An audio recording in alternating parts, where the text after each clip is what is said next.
wabarakatuh. Tepang deui sareng simkuring di channel YouTube-na Majlis Sabilul Huda Pamucatan. Dina wengi ieu anu dina dangat ieu bade terjemah perkata bahasa Sunda Quran surat Al-Baqarah majeng kana halaman 4 ayat 17 deui ka ayat 24. Mangga urang ngawitan.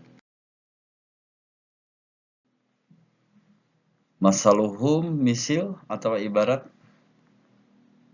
maranehna kamasali lir ibarat alladzi anu istarawu ngahurungkeun annaro seuneu falamma nyasanggeus adoat nyaangan ma naon anu hallahu sakurilingna zahaba ngaleungitkeun Allahu Allah binurihim ku cahayam eta cahaya maranehna watarokahum jeung ninggalkeun maranehna fi dina dulumatin kaayaan poek la henteu yubsirun maranehna narenjo atau naringali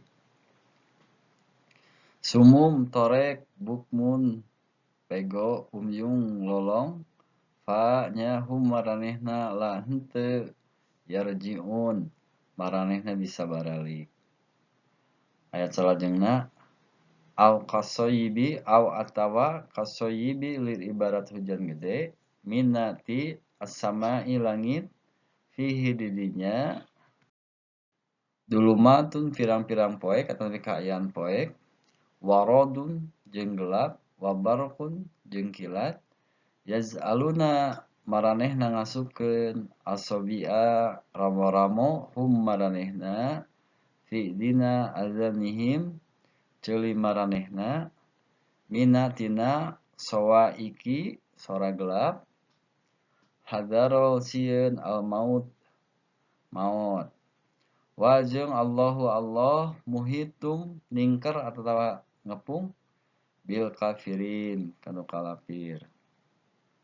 Ayat salajengna yakadu meh-mehan albarku kilat yahtoku nyamber absara paninggali hum maranehna bari panenjo maranehna kulama unggal-unggal adoa nyaangan lahum ka maranehna masyau lalempang maranehna fihi didinya wajeng ida lamun allama moekan alaihim kamaranehna qomu narangtung atau ngajaranteng maraneh wajeng lau lamun sya'a ngeresakeun Allahu Allah la dahaba pasti ngaleungitkeun bisam'i pangdenge him maranehna wajeng absori panenjo him maranehna inna satemena Allah ala kana kuli syagala syai'in naon-naon qadirun kawasa. Ayat salajengna ya ayuhan nasu ya ayuha hei atawa yeuh annasu manusa budu sembah tetapi ibadah rabbakumu pangeran maraneh alladzi anu khalaqa nyiptakeun kum maraneh wajeng aladina jalma-jalma anu minti qabli samemeh kum maraneh la ala supaya kum maraneh tatakun tarakwa. Terus alladzi anu ja'ala ngajadikeun la pikeun kum maraneh wajeng aladina jalma-jalma anu minti qablikum samemeh maraneh la ala supaya kum maraneh tatakun tarakwa.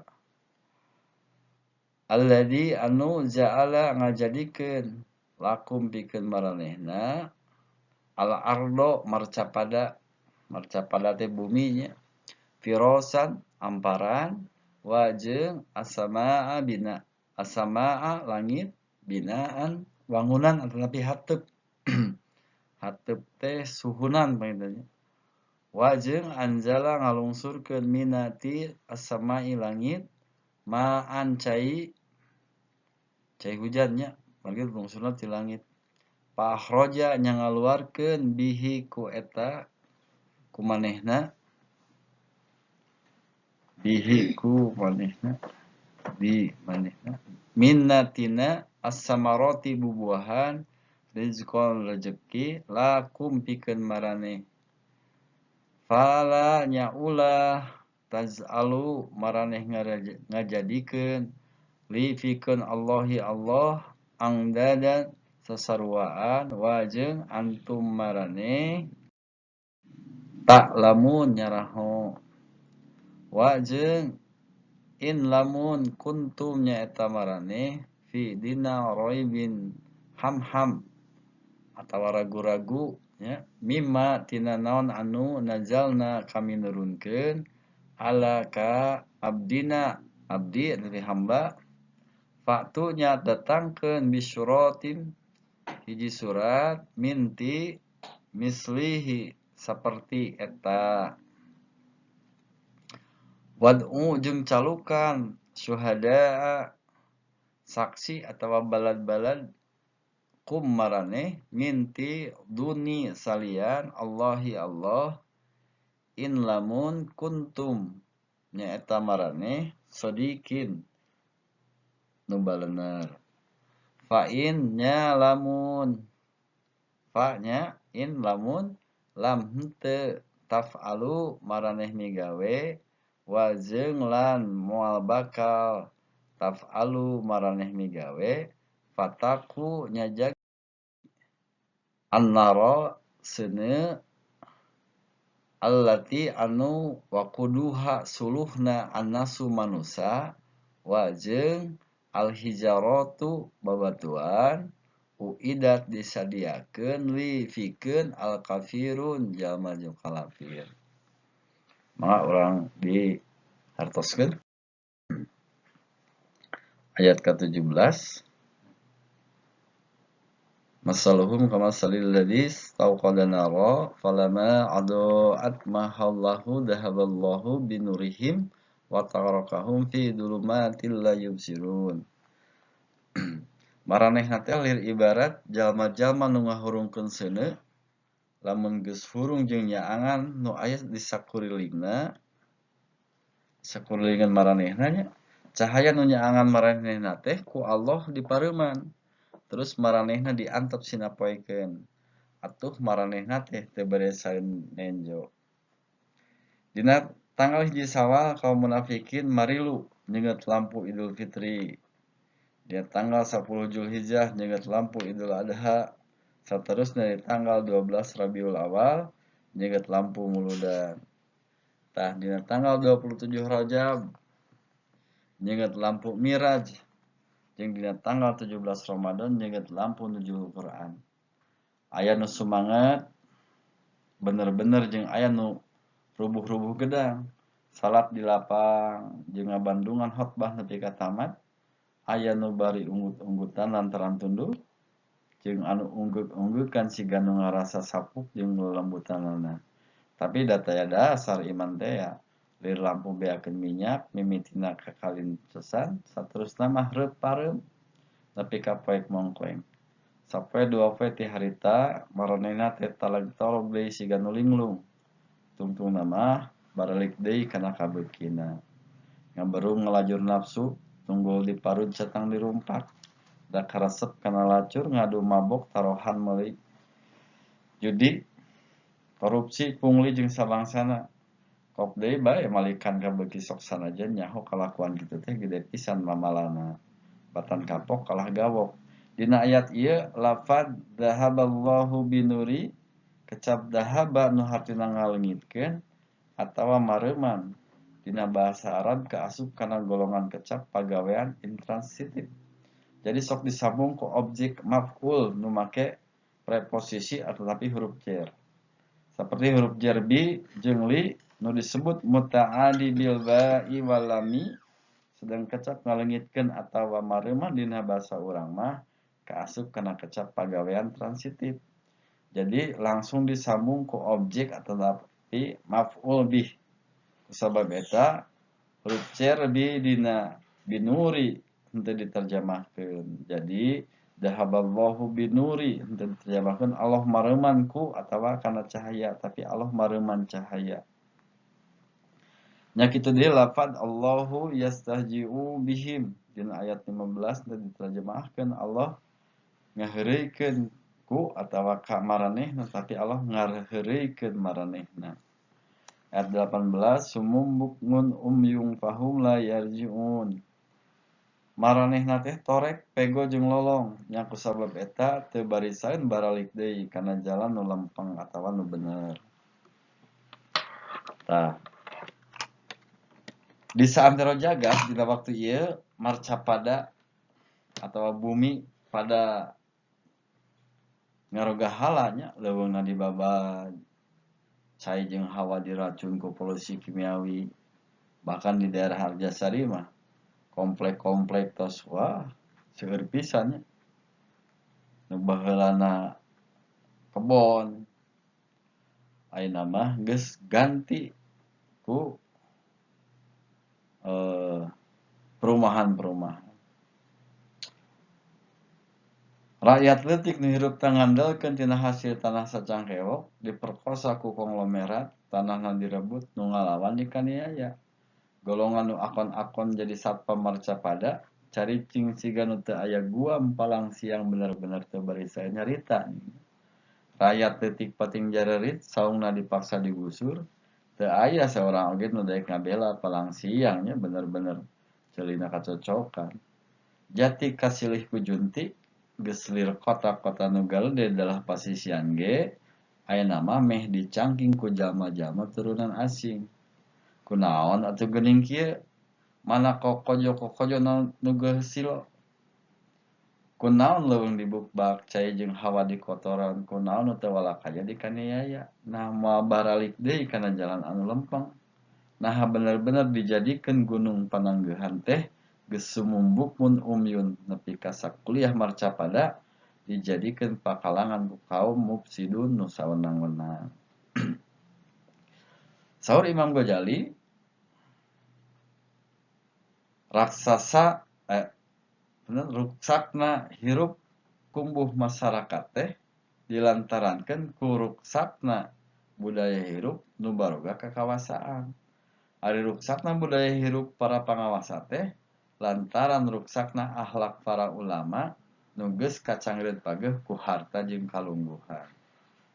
Lamun para ulama geus gila dunya, ceulina jebir tapi torek, rakyat leutik pating jarerit ditandasa ku nu galak jeung sarakah, imahna digusur, tanahna dirampas, ih jongjon bae siga nu teu ngadenge naon-naon. Ieu nu disebut sumum teh. Nya hoyan hukumna ngadu teh haram, judi teh haram, korupsi haram, dan minang dibaca dina Al-Quran jeung hadis. Tapi bungkem 1000 basa, tetolih padagang leutik, failit da modalna dipake meulian top up. Naon eta teh? Anu judi online. Teu mirosi apa daringan kosong melompong dikorowot ku nu sok popolotot. Ih tonggoy bae teu lemek teu nyarek, tah ieu teh nu disebut bukmun. Nu balu ligir di basisir ngumbar syahwat hareupeun nu lalar liwat pirakun teu katenjo. Nu kumpul kebo saros milir salaki jeung pamajikan pirakun teu katempo. Kunaon siga nu bingung ngahurun balung katulang tadina mah sugan teh mata simeuteun utawa ngembang kadu sajongjonan lantaran kaget aya monyet jalu jeung bikang di tataranjang. Mana horeng molotot teh henteu nenjo alias umyun teh. Lamun para kiai geus munafik ngahekok nu rengrot-rengrot dina kursi jok lila-lila tasbih kalindih ku cipoah. Sangkan hirup medah-meduh moal ngalirik ka sisi kagigir da geus poho kana papagona kasasar lampah kamalinaan ulama jeung umaro katut balarea teu bisa marulang deui kana jalan nu dipikarido ku Allah Subhanahu wa taala. Urang lajengkeun ayat 18 al-qasaybim minas sama'i fihi dulumatu wara'du wa barq yaj'aluna asabi'ahum fi adhanihim minas sawa'iqi hadaral maut wallahu muhitum bil kafirin. Atawa ibarat nu kabancuh hujan gede kawas ditamplokeun di langit bari poek mongkleng dibarung ku gelap dordar jeung kilat pating burinyai. Manehna nyocokan ceuli ku tungtung ramona lantaran sieun paeh kabentar gelap. Padahal nu kalapir teh geus ditingker ku kakawasan Allah. Dina hadis riwayat Ibnu Jarir ti Ibnu Abbas disebutkeun yen aya jelema munafik duaan maringgat di Madinah reka kaum musyrikin. Di setengahing jalan bereg hujan gede ibarat ditamplokeun ti langit angkeb nepi ka poek jeung gelap dordar di baruh ku kilat buburinyayan. Maranehna nyocokan ceulina ku tungtung ramo sabab sieun katorekan ku sora gelap jeung sieun maot. Lamun aya kilat ngaburinya di kasakuriling maranehna caang terus maranehna laleumpang. Ari geus teu aya kilat mah maranehna ngarandeg deui sabab kayaana poek. Sanggeus dipikir dibulak-balik, maranehna ngarasa hanjakal terus baradami tayohna ngarasa baroga dosa geus dilu ka seta.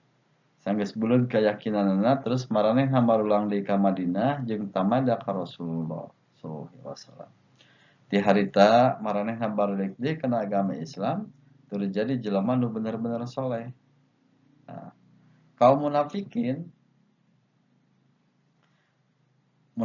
Madinah beda tinu duaan. Lamun Rasulullah keur maos ayat-ayat Al-Qur'an maranehna sok milu ngariung, tapi bari nyarocokan ceulina saperti duaan waktu kabancuh hujan. Maranehna mah lain sieun katorekan atawa maot disambar ku gelapnya, tapi hiji sieun aya ayat nu ngabokerkeun tipu muslihat maranehna. Jeung nu kadua sieun kapincut ku eusi ayat nepi ka maranehna bener-bener jadi umat Islam. Nah maranehna teh pura-pura rasut Islam. Kapan sanajan maranehna tetep jadi Yahudi ge moal aya nu ngaguna sika asal maranehna sorangan teu nyieun pucuk ti girang. Alasanna mah malulu urusan duniawiyah. Nyaeta lamun loba ghanimah maranehna bisa milu weureu seubeuh sabab sok pada mere ku para sahabat nu mulang ti medan laga.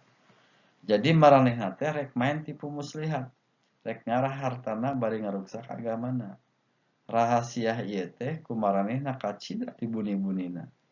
Nu jadi kasieun teh nyaeta bisi Rasulullah nampi wahyu nu ngabokerkeun maksud jahat. Lamun aya ghanimah maranehna berag terus ngaromong agama Islam teh bener-bener alus. Lain ibarat nuduaan waktu kacaangan ku beurinyaina kilat. Ari keur paceklik mah teh tenjoan maranehna teh paroe kawas nu poekeun lantaran teu aya cahaya kilat. Maranehna sok kukurutus bari ngagogoreng agama Islam. Samarukna panyakit dengki nu ngancik dina ati sanubarina teh teu kauninga ku Nu Maha Kawasa. Maranehna hamo bisa ngejat sanajan satunjang beas tina bebendon jeung kakawasaan mantenna. Da geus ibarat dikepung waktu buaya mangap. Ayat ke-20 Yakadu barqu yaqtafu absarahum kullama ado allahum masyaufi wa ida adlama alaihim qamu walau sya'allahu la dhahaba bisamihim wa absarihim innallaha ala kulli syai'in qadir. Meh bae kilat teh nyamber matana unggal-unggal kilatnya angan maranehna laleumpang dinu caang. Tapi lamun rek poek maranehna ngajeuteun ngarandeg jeung lamun Allah ngerasakeun pasti mantena ngaleungitkeun pangdenge jeung panenjo maranehna. Satemena Allah Maha Kawasa kana saniskara. Meh bae kilat nyamber matana hartina bakating serab ku beurinyaina cahya kilat maranehna jadi silo nepi ka teu bisa nenjo naon-naon. Ieu teh ibarat pikeun kaum munafikin nu Islam bibirna tapi hatina kosong tina iman. Upama maranehna disambar ku cahaya ayat Al-Qur'an nu eusina tojaiyah jeung kahayang karesep sarta tangtungan maranehna sok ngadak-ngadak poekeun. Samulihna tina Miraj Rasulullah sallallahu alaihi wasallam gok tepang jeung Abu Jahal manehna nanya, aya kabar naon Muhammad poe ieu dibalor ku anjeunna wengi tadi mios ka Masjidil Aqsa teras ka Sidratul Muntaha. Cek Abu Jahal penting tadi maneh indit ka Baitul Maqdis terus ngaliwatan langit ka-7 ayeuna isuk-isuk keneh geus aya di dieu manehna gugudeg kaget lir ibarat disambar kilat teu ngarti nepi ka poekeun. Mut'im bin Adi barang ngadenge cariyosan Rasulullah sallallahu alaihi wasallam ngeunaan Isra jeung Mi'raj nyarita rupa-rupa masalah nu kumaneh geus dicaritakeun ka kami masih bisa dianggap wajar. Tapi omongan maneh nu ayeuna mah bener-bener bohong luar biasa. Ngomongna kitu teh bari gogodeg. Bengong olohok mata simeuteun. Siga nu kabentar kilat nepi ka teu puguh teh tinjauan. Kaum munafikin zaman kiwari ge kitu pisan, teu peda sasieun. Lamun aya masalah agama nu goiru ma'qulil makna atawa nu teu kahontal ku panalar akal, sok ngajenghok siga nu kabentar kilat. Waktu Idul Fitri nyai caang, terus lalempang ka masjid atawa ka lapang. Poe kadua poekeun deui nepi ka bulan Rayagung, kolej nyai cahya Idul Adha, caang deui terus lalempang bareng jeung nu rek sarolat, pareum deui manggih-manggih caang bulan Mulud jeung saterusna. Poekna mulan malen ari caangna ngan sajorelat. Lamun Allah aya pangarsa nyabut pangdenge jeung panejo maranehna tan wande adzan, dakwah jeung takbir moal kadarengieun sanajan ceulina ngajebir. Sabab ceuli batina nyocokan. Masjid jeung lapang tempat salat moal katarenjoeun sanajan matana melotot. Sabab mata batina merem. Golongan muslimul asi nu tara salat, tara puasa, osok judi, osok mabok, osok jinah, hari lebaran masuk pagi ninggining pan. Paloba-loba nyadiakeun kadaharan. Jeung nu alum bara sok maksakeun barali ka lembur. Ngumbara teh pan nu Jakarta, nu ti Kalimantan, ti mana-mana teh. Melaan balik ka lembur. Nepi ka nyusahkeun nu ngatur lalu lintas. Tapi lantaran nenjo jalan ka masjid jeung ngadenge takbir, ieu mah malulu rek pamer nembongkeun kakayaan malar pamuji. Salajengna ayat 2 hiji, ya ayuhan nasu budu rabbakumul ladzi khalaqakum walladzina min qablikum la'allakum tattaqun. Ye sakabeh manusia pek sembah pangeran maraneh nu geus nyiptakeun maraneh jeung jalma-jalma samemeh maraneh supaya maraneh jadi jalma-jalma nu tarakwa. Dina ayat 2 nepi ka ayat 20 geus diwincik 3 golongan manusia. Kaum mutakin ti ayat 2 nepi ka ayat 5. Kaum kafirin ayat 6 jeung ayat 7. Jeung kaum munafikin ti ayat 8 nepi ka ayat 20. Sanajan kaum kafirin jeung munafikin atawa kufurun nifaq bener-bener geus nukang nonggong ka Allah Subhanahu wa taala, tapi mantena nu Maha Rahman Rahim masih maparin kasempetan ka maranehna pikeun babalik pikir. Sakumaha unggeling ayat 2 hiji ieu. Nyembah ka Allah teh nyaeta ngalaksanakeun sagala timbalan mantena bari ninggalkeun sagala laranganna. Kalayan ikhlas. Boh ngeunaan akidah, boh ngeunaan ubudiyah jeung muamalah. Nyembah ka Allah lain pikeun kapentingan mantena tapi pikeun kapentingan urang-urang keneh. Da mantena mah disembah henteu disembah tetep maha mulya, maha kawasa jeung maha agung. Katakwaan urang moal nambahan kamulyaan, kakawasaan jeung kaagungan mantena. Sabalikna, kakapiran jalma-jalma nu kalapir moal ngurangan kamulyaan, kakawasaan jeung kaagungan mantena. Lamun urang bener-bener nyembah Allah, bener-bener iman jeung ngamalkeun amal soleh, urang bakal kaasup golongan mutakin. Umat nu pangmulya-mulyana mungguhi mantena. Sugan jeung sugan ti golongan kufrul inkar, kufrul zuhud, kufrul ahlul kitab, kufrul nifaq jeung nu sejen-sejena isuk jaganing geto aya nu sadar darekeun pasrah sumrah ka mantena. Tapi ari nu tetep sumum bukmun umyun mah keun bae antep. Daya hartina ngeukehan jalma torek cina ngabandungan radio atau ngajak nonton TV kanu lolong. Kalau kamu lamun aya nu torek nyapego jeung nyalolong mah nu kitu mah bakal darekeun sadana teh engke lamun geus karelan ku seuneu. Salajengna ayat 22, alladzi ja'ala lakum humul walladzina min qablikum. Alladzi ja'ala lakumul arda firasyaw was samaa'a binaa'a wa anzala minas samaa'i ma'an fa akhraja bihi minas samarati rizqan lakum. Fala taj'alu lillahi andada wa ta'lamun. Nyata mantena nu ngadamel marcapada ibarat amparan pikeun maraneh jeung langit minangka hateupna. Mantena ngalungsurkeun cihujan ti langit terus ngajadikeun bubuahan ku eta cihujan rezeki pikeun maraneh. Ku sabab eta umat maraneh ulah rek nyembah ka salian ti Allah selengkapan maraneh teh nyaraho atawa geus dibere nyaho. Dina ayat ieu disebutkeun marcapada teh lir ibarat marcapada bumi teh lir ibarat amparan jeung langit lir ibarat hateup atawa wangunan. Nah geuning tajaiyah jeung pangajaran ilmu bumi ti sakola. Di sakola mah kapan marcapada teh disebut buleud teu ngampar jeung langit teh awang-awang teu melengkung saperti hateup atawa payung. Mana nu bener?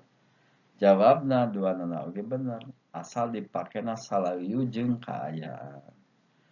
Dina basa zaman kiwari mah asal sesuai dengan sikon. Dina sapopoena mah nu dipake patokan teh panaksen nu dumasar kana ainal yakin.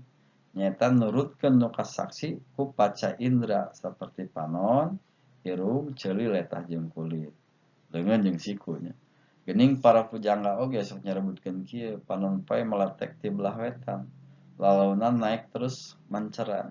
Geus kitu turun ka belah kulon. Sup nyumput ka pajuaran di tukangun gunung.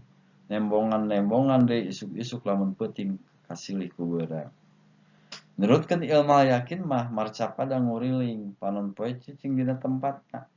Tapi nurutkeun ainal yakin mah saperti para pujangga marcapada nu cicing panon poe nu nguriling. Dan nu ilahar dipake patokan cumarita sapopoe mah nyaeta ainal yakin. Tapi lamun urang keur nyarita dina masalah ilmiah, urang kudu make patokan ilmu yakin.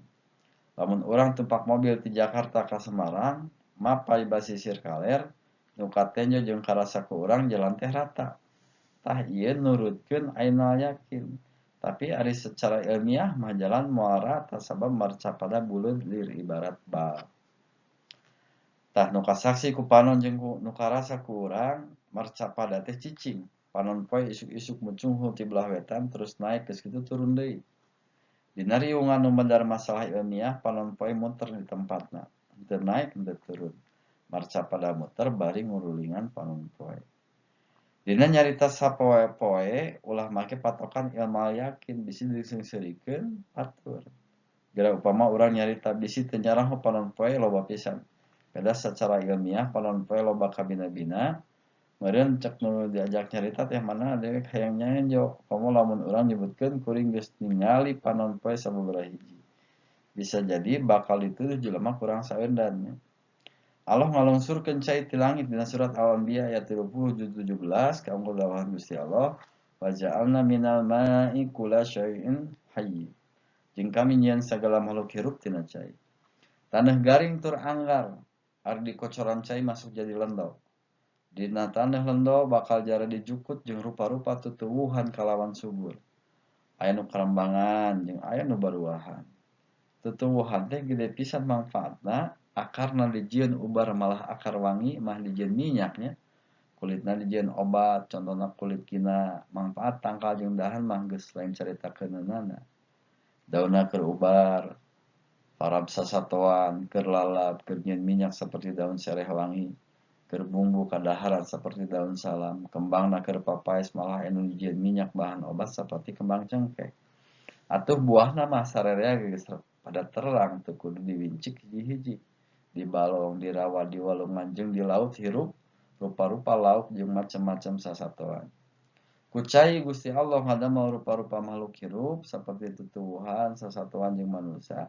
Di antara tutuwuhan yang sasatuan teh aya nu jadi tetali hurip manusia. Ieu teh kabeh ge ti Gusti Allah. Tapi naha atuh sakitu geus dibere nyaho masih keneh aya nu sok nyembah-nyembah jeung muntang ka Dewi Sri. Menta direjekian pare jeung rupa-rupa pepelakan. Sok aya keneh nu nyembah jeung muntang ka Nyi Roro Kidul sangkan cukul ngalalauk, malah sok aya nu teu kasangka jelema palalinter tur ngaku Islam tapi dina ngadegen gedong atawa nyieun sasak sok menta berkah ka berhala. Ngubur hulu munding atawa hulu sapi. Bari ngukus ngelun ka manggung maca bismillah dicampur jeung ngarajah sanduk-sanduk kasang rumuhun ka Batara Batari. Lanjutkan ayat 23. Wa in kuntum fi raibim mimma nazzalna ala abdina fa'tu bi syuratin min misli wad'u syuhada'akum min dunillahi in kuntum shadiqin. Jeung lamun maraneh ham-ham ngeunaan nu diturunkeun ku kami ka abdi kami pek jieun ku maraneh sahiji surat nu sarua jeung surat Al-Qur'an. Ajak kabeh balad maraneh iwal ti Allah lamun nya maraneh jalma-jalma nu bener. Cek kaum kafirin, Al-Qur'an teh lain wahyu ilahi nya tapi meunang nyieun Nabi Muhammad. Sedang anjeunna teh ummi atawa buta huruf. Anjeunna teu kungsi sakola atawa guguruk kanu melek huruf. Ari nu nuduh urang Quraisy jeung Yahudi bari samaca jeung nulis malah teu saeutik nu zaman harita geus dianggap bujangga. Ayeuna maranehna ditangtang ku Gusti Allah sakumaha nu kaunggal dina ayat ieu upami rada dipedar dina basa lancaran mah kieu maraneh tukang ngarang pek ayeuna kumpul sararea terus babarengan nyieun tulisan nu satarap jeung Al-Qur'an teu kudu loba-loba cenah cukup sasurat bae. Buktikeun yen tuduhan maraneh ka Muhammad teh bener. Keturukeun sakabeh balad maraneh asal ulah muntang saraya ka kami sallallahu. Tiba heula nepi ka kiwari can aya saurang oge nu bisa nyieun buku ilmiah nu nyaruaan Al-Qur'an. Boh ditilik tina kaendahan basana, boh tina kamenelan eusina.